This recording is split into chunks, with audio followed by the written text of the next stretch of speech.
Hello बच्चों, मैं प्रमोद कुमार आज आपके लिए मेरिस्टेमेटिक टिश्यू से संबंधित जो कि प्लांट हिस्टोलॉजी एनाटॉमी चैप्टर में पढ़ने के लिए दिया गया है उससे रिलेटेड कुछ थ्योरी बता रहा हूँ। हालांकि इसके पहले इस थ्योरी के पहले दूसरे वीडियो में आप देख सकेंगे डेवलपमेंट के बेसिस पे, पोजीशन के बेसिस पे भी मेरिस्टेमेटिक टिश्यू का टाइप बना था। लेकिन आज का जो थीम है वीडियो बनाने का वो theories related to meristematic tissue. हालांकि एक बात आपको स्पष्ट कर दूं कि एनसीईआरटी बुक में जो अभी थ्योरी मैं बताने जा रहा हूं वो डायरेक्ट नहीं लिखा हुआ है, बट इनडायरेक्टली इससे रिलेटेड टर्म लिखे हुए हैं।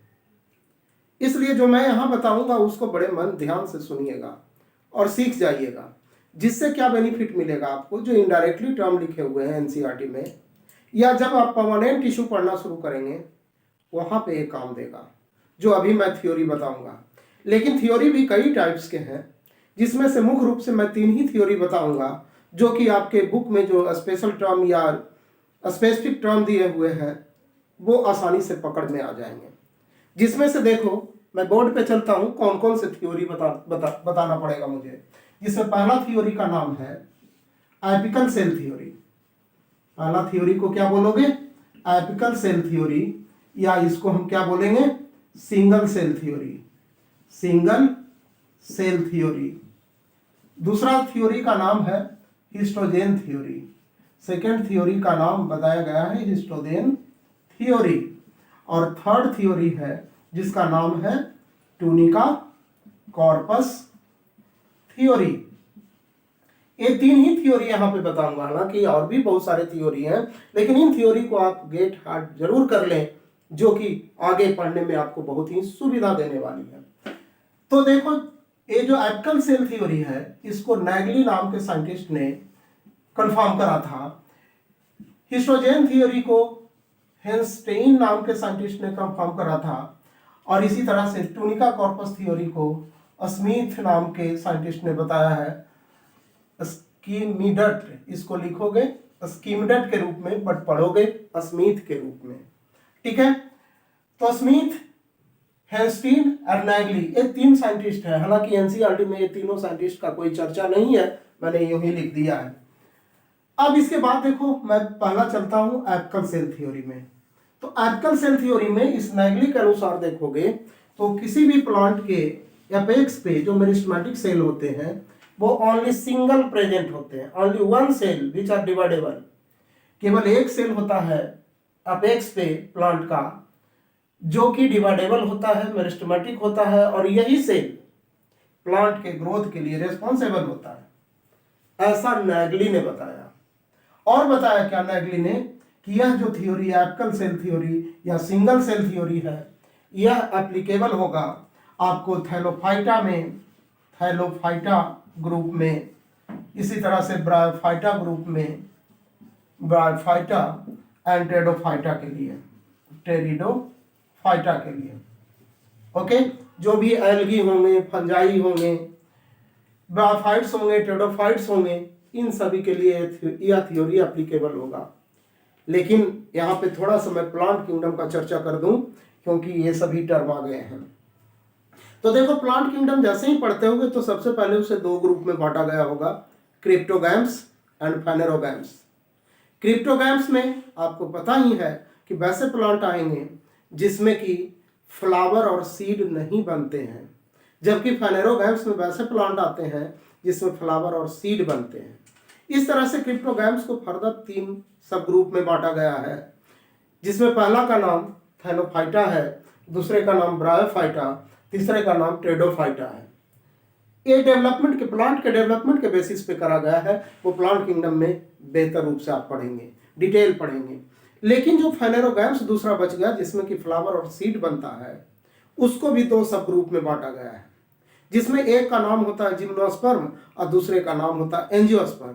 अब ध्यान से सुनिए कि यह single cell theory, apical cell theory के अकॉर्डिंग जिम्नोस्पर्म और एंजियोस्पर्म के लिए अप्लीकेबल नहीं हो रहा था, इसलिए हेंस्टीन नाम के साइंटिस्ट ने एक नया थ्योरी बताया जिसका नाम है हिस्टोजेन थ्योरी।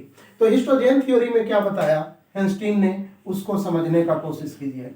देखो इसमें क्या बताया कि जो प्लांट का अपेक्स है और इसी एपिकल रीजन पे प्रेजेंट होता है मेरिस्टेमेटिक टिश्यू।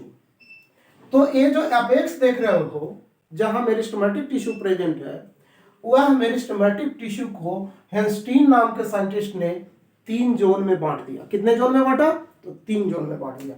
कौन कौन सा जोन है उसको थोड़ा सा देखिए यहाँ पे, उसको डायग्राम के रूप में मैं इस तरह से दिखा देता हूँ।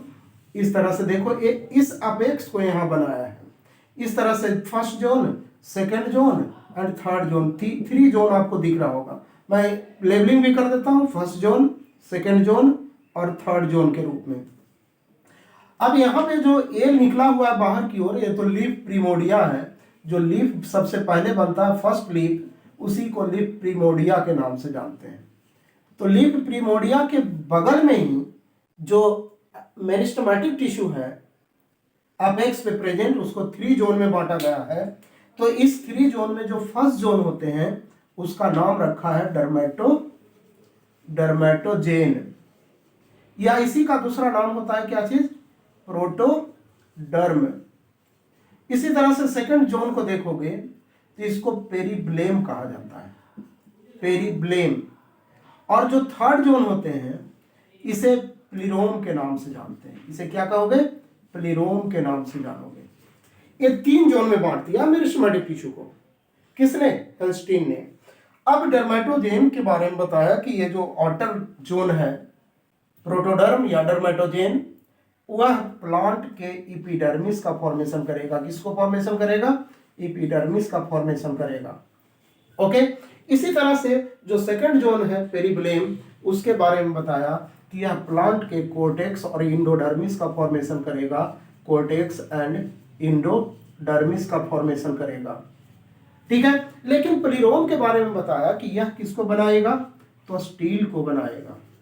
और आपको पता होना चाहिए कि स्टील को 3 पार्ट में बांट करके हम लोग स्टडी करते हैं, जिसमें जो पहला पार्ट आता है स्टील में वो पेरिसाइकिल का पार्ट आता है, पेरिसाइकिल। और सेकेंड पार्ट आते हैं वास्कुलर बंडल, वास्कुलर बंडल। और जो थर्ड पार्ट आता है उसे हम पीथ कहते हैं। उसे क्या बोलेंगे? थर्ड पार्ट को पीथ के नाम से जानेंगे। अब ध्यान देना थोड़ा सा, जब रूट एंड स्टेम का इंटरनल स्ट्रक्चर देखोगे, एनाटॉमी के बारे में पढ़ोगे, तो आपको आउटर टू इनर लेयर के बारे में सिस्टमैटिक अरेंजमेंट को ध्यान में रखना पड़ेगा। तो आउटर लेयर के रूप में आप जानते हो कि रूट हो या स्टेम हो, वो कौन सा होता है? तो उसको हम कहते हैं आउटर लेयर वाले को एपिडर्मिस। एपिडर्मिस के नीचे कौन सा होता है? तो कोर्टेक्स का रीजन होता है। कोर्टेक्स के नीचे कौन सा होता है?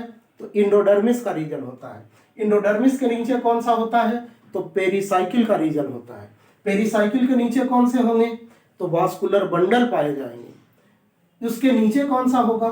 तो फाइनली सेंटर में पीथ प्रेजेंट होगा। ए रूट स्टेम का थोड़ा सा एक डायग्राम का आउटर टू इनर अरेंजमेंट को मैंने दर्शाया है।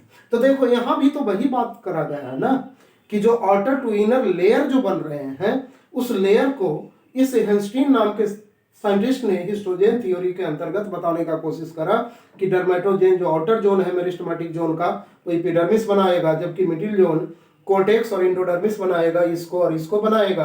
बाकी जो बच गए ये 3 जोन, जिसमें कि ये पेरिसाइकिल हो गया, वास्कुलर बंडल हो गया, पीथ हो गया, तीनों को इकट्ठे स्टील कहेंगे, जिसको कौन बनाएगा? प्लीरोम बनाएगा।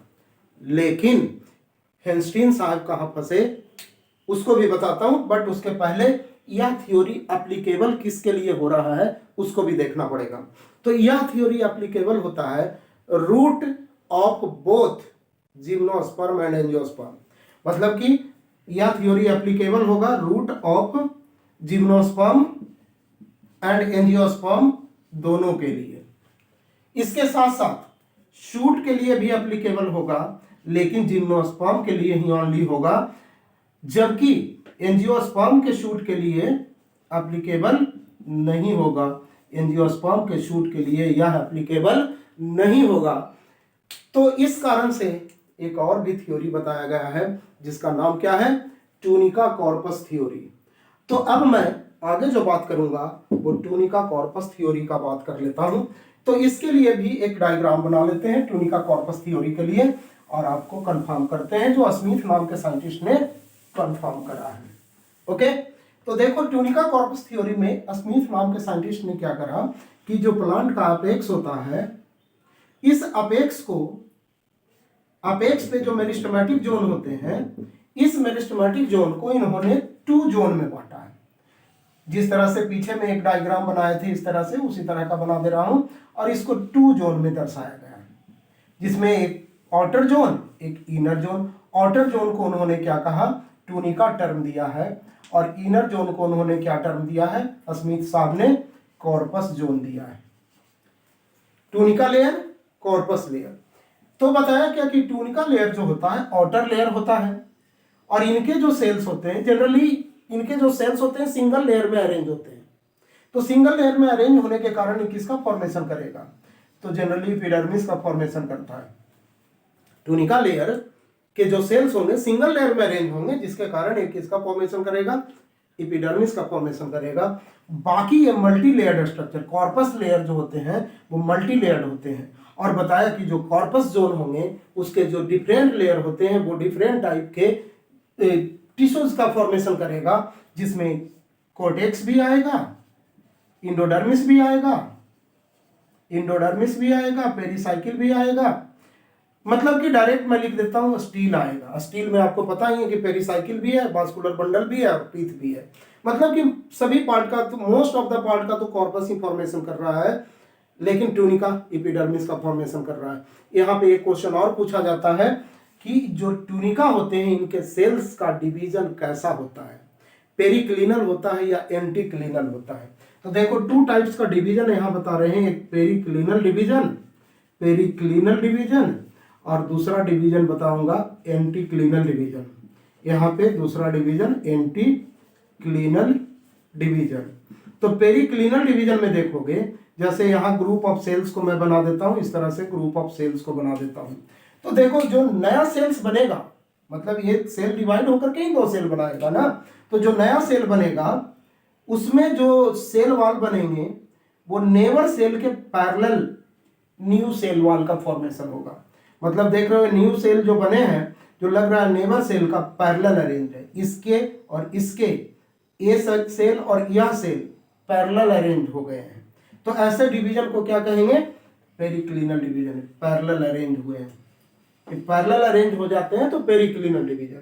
लेकिन यदि यही सेल इस तरह से देखोगे डिवाइड करेगा, यहाँ भी ग्रुप ऑफ सेल्स को बना देता हूँ एंटीक्लिनल डिवीजन के लिए, इस तरह से ग्रुप ऑफ सेल्स को बना दिया। और इनके सेल्स क्या होंगे कि इस तरह से ट्रांसवर्सली डिवाइड होकर के सेल वॉल का फॉर्मेशन करेगा। 2 सेल तो यहाँ बन जाएगा, लेकिन जो नेबर सेल हैं ए और ए, इनसे कैसा अरेंज है वो परपेंडिकुलर अरेंज है।